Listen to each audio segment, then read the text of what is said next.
একটা সকাল বইখাতা কাঁধে নিয়ে হাসিমুখে স্কুলে গিয়েছিল মাইলস্টোনের কোমলমতি শিক্ষার্থীরা। কেউ জানত না কয়েক ঘণ্টা পরই থেমে যাবে এতগুলো জীবন।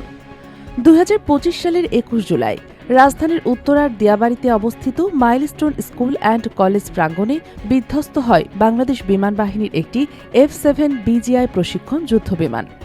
মুহূর্তেই আনন্দমুখর একটা ক্যাম্পাস পরিণত হয় আগুনের লেলিহান শিখায় ঢাকা ধ্বংসস্তূপে।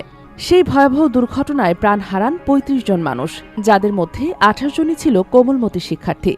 আহত হন আরও অসংখ্য মানুষ, শিক্ষক, কর্মচারী, অভিভাবক আর শিক্ষার্থীরা মিলিয়ে যাদের সংখ্যা শতাধিক।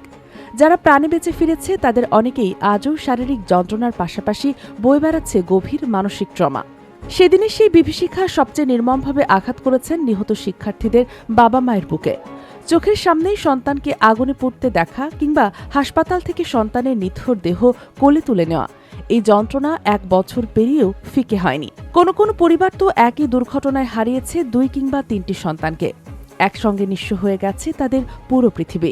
তবে এই ট্র্যাজেডির মধ্যেও জন্ম নিয়েছে আত্মত্যাগের এক অবিস্মরণীয় গল্প। মৃত্যুর মুখোমুখি দাঁড়িয়েও নিজের প্রাণ নয়, শিক্ষার্থীদের বাঁচানোকেই বেছে নিয়েছিলেন শিক্ষিকা মাহিরিন চৌধুরী।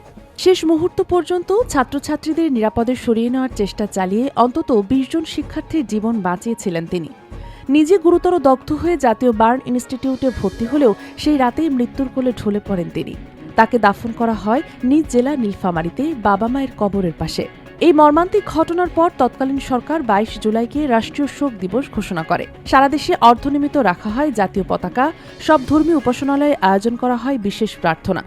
পরবর্তীতে তদন্ত কমিটির প্রতিবেদনে উঠে আসে পাইলটের উড্ডয়নগত ত্রুটির কারণেই ঘটেছিল এই ভয়াবহ দুর্ঘটনা। ১ বছর পেরিয়ে গেছে, বদলেছে ক্যালেন্ডারের পাতা, কিন্তু বদলায়নি সেই শোকের ভার। মাইলস্টোন ট্র্যাজেডি শুধু একটি দুর্ঘটনার নাম নয়, এটি জাতির হৃদয়ে বয়ে বেড়ানো এক গভীর ক্ষত। আজও দেশবাসীর একটাই প্রার্থনা, আর কোনো শিক্ষাঙ্গন যেন মৃত্যুপুরীতে পরিণত না হয়, আর কোনো বাবা মাকে যেন সন্তানের জন্য এই নিষ্ঠুর অপেক্ষা করতে না হয়। শিশুদের নিরাপদ ভবিষ্যৎ নিশ্চিত করাই হোক এই ট্র্যাজেডি থেকে শেখা সবচেয়ে বড় শিক্ষা। ডেস্ক নিউজ, অগ্রযাত্রা প্রতিদিন।